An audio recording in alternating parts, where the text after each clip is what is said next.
जय मां काली। सभी को आप सभी भक्तों का हमारे चैनल पर स्वागत है। भक्तों, जब हम पूरे मन से मां काली की पूजा, उनके मंत्रों का जाप, उनकी साधना और साधना के बाद जब हवन करते हैं तो हमारे साथ कई तरह के आध्यात्मिक अनुभव होते हैं। कई बार क्या होता है, हमें बहुत सुंदर खुशबू आती है, जैसे चंदन की या गुलाब की या धूप अगरबत्ती की भी कई बार हमें बहुत अच्छी सुगंध आती है। लेकिन वहीं कई भक्तों के साथ ऐसा भी होता है कि उन्हें अचानक पूजा के बीच में बहुत ही अजीब सी दुर्गंध आने लगती है, जैसे अचानक बाल जलने की गंध आना, मांस पकने जैसी बदबू आना या किसी चीज के सड़ने जैसी गंध आना। ऐसा बहुत सारे भक्तों के साथ होता है कि बीच बीच में उनको अच्छी खुशबू भी आती है और कुछ गंध भी आनी शुरू हो जाती है। ऐसा क्यों होता है, आज की इस वीडियो में हम पूरी डिटेल से जानेंगे।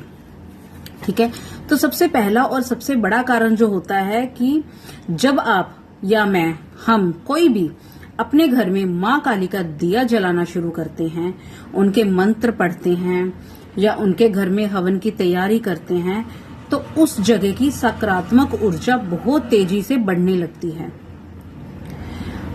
मां काली को संहार की देवी माना जाता है, जो दुष्ट शक्तियों और बुरी ताकतों का नाश करती है।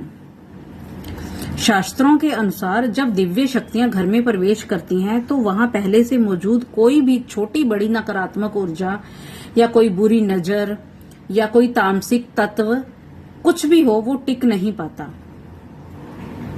मां की अग्नि जो ज्योत के रूप में जल रही होती है, वो अग्नि और तेज उस नकारात्मकता को जलाकर भस्म करने लगता है। ठीक उसी समय आपको कुछ सेकंड या 1 मिनट के लिए बाल जलने या बदबू जैसी गंध महसूस हो सकती है। ये इस बात का संकेत है कि आपके घर का शुद्धिकरण हो रहा है और मां ने उस बुरी ऊर्जा को काट दिया है। यहीं से आपको संकेत मिलते हैं कि मां काली की कृपा आप पर होनी शुरू हो गई है।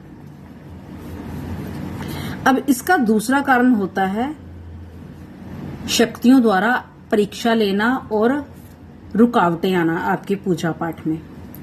जब भी कोई भक्त गहरी साधना या हवन करता है, तो वातावरण में एक विशेष वाइब्रेशन होती है, जिसको हम कंपन भी कहते हैं।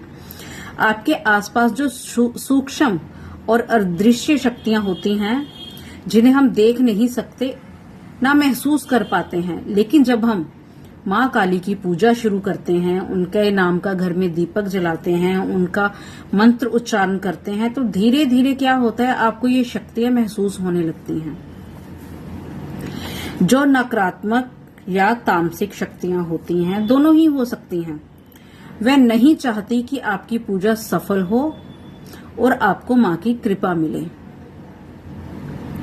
इसलिए वे आपका ध्यान भटकाने की कोशिश करती हैं और वे आपके नाक के पास ऐसी गंध पैदा करती हैं जिससे आप डर जाएं, आपका जाप रुक जाए या आप हवन छोड़कर उठ जाएं।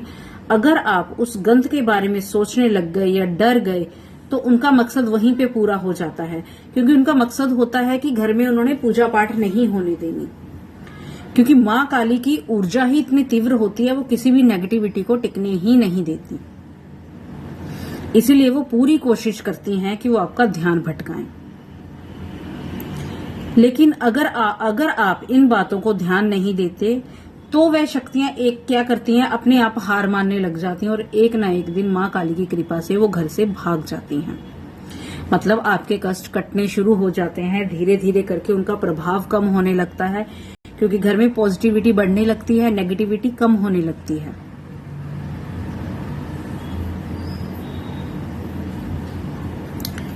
ठीक है, तो ये 2 कारण थे। अब तीसरा कारण जागते हैं। तीसरा कारण है, इस समय आपकी इंद्रियां जागृत होने लगती हैं। आपकी इंद्रियां जागृत होती हैं, जो बहुत ही सूक्ष्म होती हैं, वो जागृत होती हैं। जब हम एकाग्र होकर जाप करते हैं, तो हमारी 5 इंद्रियां बहुत ज्यादा संवेदनशील यानी कि सेंसिटिव हो जाती हैं। ठीक है, इसे अध्यात्म में सूक्ष्म गंध शक्ति कहते हैं। आपके घर से बहुत दूर भी अगर कुछ ऐसा घटित हो रहा है या वातावरण में कोई बदलाव हो रहा होगा तो एक साधारण इंसान को इस चीज का नहीं पता चलेगा, लेकिन पूजा में बैठे भक्त की चेतना इतनी बढ़ जाती है कि वो उस सूक्ष्म गंध को भी तुरंत पकड़ लेता है। इसलिए वह गंध केवल आपको ही आती है, घर के बाकी सदस्यों को नहीं आती। अब सबसे जरूरी बात, अगर अगली बार आपके साथ ऐसा हो तो आपको क्या करना चाहिए?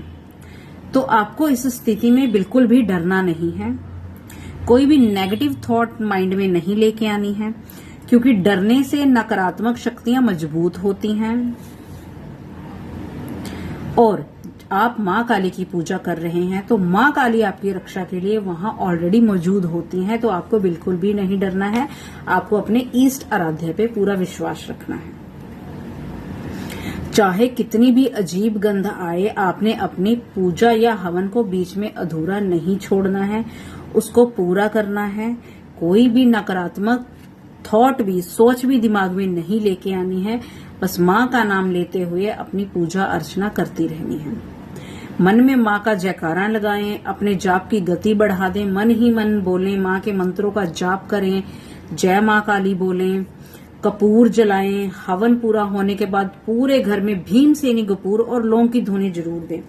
ये धुनी आप हो सके तो हर मंगलवार और शनिवार को दें, लेकिन जिनको लगता है उनके घर में नकारात्मक शक्तियां ज्यादा हैं, ज्यादा प्रभाव है, तो ये आप धुनी रोज भी दे सकते हैं।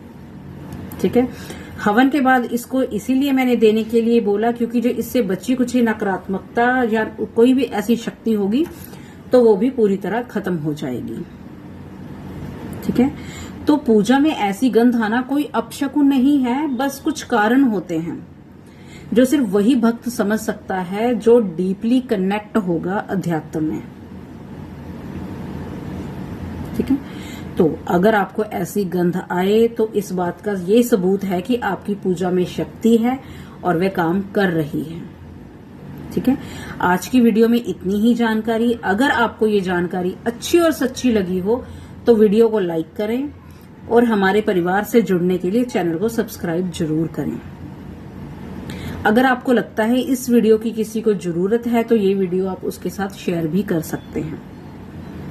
ठीक है। मिलते हैं अगले वीडियो में एक नई जानकारी के साथ। तब तक माँ काली की कृपा आप सब पर बनी रहे। सभी प्रेम से बोलिए जय माता दी, जय माँ काली, जय बजरंगबली महाराज।